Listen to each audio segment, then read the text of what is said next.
네, 개장 전에 투자 정보를 모아보는 토마토 모닝 빅데이터 시간입니다. 오늘도 저와 함께 외국인과 기관의 수급 통해서 힌트 자세하게 얻어보겠습니다. 우선 코스피 시장부터 살펴보시죠. 네, 외국인 쪽에서 가장 많이 매수한 탑5 종목들 살펴보겠습니다. 1위는 역시 SK이노베이션입니다. 요즘에 계속해서 가장 큰 관심 받고 있는 종목이 되겠고요. 그 밑으로 보시면 삼성 SDI, 기아, 그리고 한화솔루션, 현대 로템이 있습니다. 삼성 SDI 같은 경우에는 삼성전기와 테슬라의 합작 기대감을 받게 되면서 낙수 효과를 누릴 것이라는 분석이 함께 나왔는데요. 삼성그룹과 테슬라의 협력이 강화될 것이라는 긍정적인 평가가 함께 나왔습니다. 그리고 고유가에 인해서 반사이익을 누릴 것이라는 한화솔루션을 향한 긍정적인 평가도 함께 확인해 볼 수 있었고요. 또 현대로템도 이번에 개별적인 호재 소식이 있었는데 특징주 통해서 자세하게 살펴보겠습니다. 네, 다음으로 기관 쪽에서의 수급 리스트입니다. 1위는 신한지주가 되겠는데요. 이번에 매크로 불확실성이 부각받으면서 이렇게 금융주들 쪽으로 다시 한번 관심이 쏠리는 모습이 나타났습니다. 그리고 밑으로 보시면 LG화학으로 2차전지 관련주 기관 쪽에서 수급적으로 관심을 보였고요. 또 신작 기대감과 신사업 기대감, VR 사업 기대감 받고 있는 크래프톤, 세 번째로 가장 많이 매수한 종목이 되겠습니다.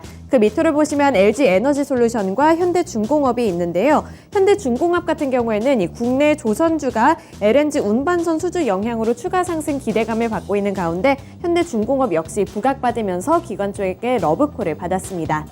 네, 다음으로 매도 리스트로 넘어가 보겠습니다. 외국인이 가장 많이 매도한 종목 삼성전자가 되겠습니다. 지난주에는 삼성전자 52주 신저가를 다시 한번 기록했고요. 밑으로 보시면 카카오뱅크, SK하이닉스, KB금융과 LG화학이 있습니다. 이번에 삼성전자와 SK하이닉스 같은 이런 반도체 쪽에서 외국인의 수급이 많이 빠져나가는 모습이 포착이 됐고요.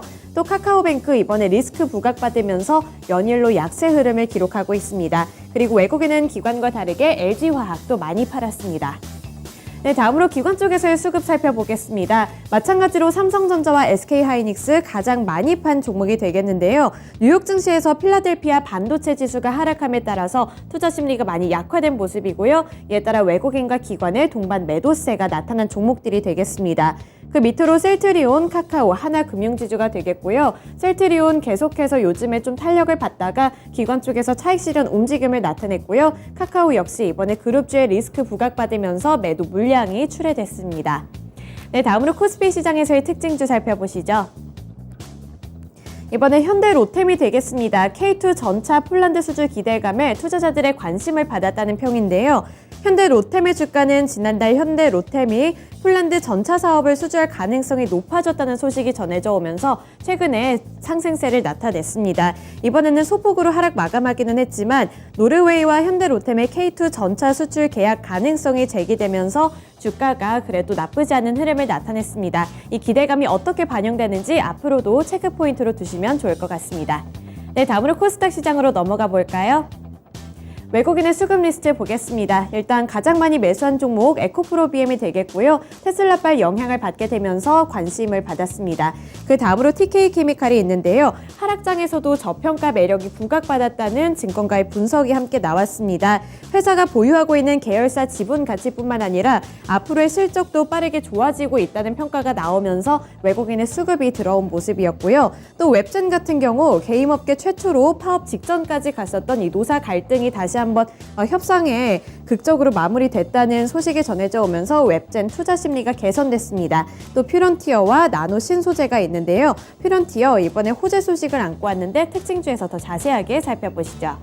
네, 다음으로 기관 쪽에서의 매수 리스트 보겠습니다. 1위는 위메이드 게임 관련주가 되겠고요. 그 밑으로 엔터주인 SM도 나란히 순위에 올랐습니다. 그리고 제약바이오 쪽에서 HLB 기대감이 계속해서 지속되면서 기관 쪽에서의 수급 들어왔고요. 그 밑으로 원익 머티리얼즈와 네오위즈가 있습니다. 네, 다음으로 매도 리스트로 넘어가 보겠습니다. 외국인이 가장 많이 판 종목 LNF가 되겠고요. 그 밑으로 보시면 엔터주인 SM이 있습니다. 외국인은 기관과 다르게 SM과 HLB 모두 많이 파는 모습 나타냈고요. 하나마이크론과 위즈윅 스튜디오 속에서도 외국인의 차익 실현 움직임이 포착이 됐습니다. 네, 기관 쪽에서의 매도 리스트 살펴보겠습니다. 위즈윅 스튜디오 콘텐츠 관련주인데 기관 쪽에서 가장 많이 파는 모습이 나타났고요. 나노신 소재와 에코프로, 하나마이크론과 다날 이렇게 2차전지 관련주들 그리고 반도체 관련주들 쪽에서 차익 실현 움직임이 포착이 됐습니다. 네, 코스닥 시장에서의 특징주 살펴보겠습니다. 퓨런티어가 되겠는데요. 자율주행차 상용화 기대감이 부각받으면서 퓨런티어를 향한 투자자들의 관심도가 높아졌습니다. 퓨런티어는 카메라 자동화 공정장비 글로벌 선도 기업으로서 자율주행 관련주로 꼽히고 있는데요. 이번에 자율주행용 센싱 카메라 검사 장비를 삼성 전기를 통해서 테슬라에 납품 중이라는 소식이 부각받으면서 퓨런티어가 관심을 받았습니다. 그리고 이번에 점점 자율주행차가 상용화될 것이라는 기대감이 지난주에 시장에서 많이 퍼졌는데 이에 따라서 퓨런티어에도 반사수혜가 누려지는 모습이 나타났습니다.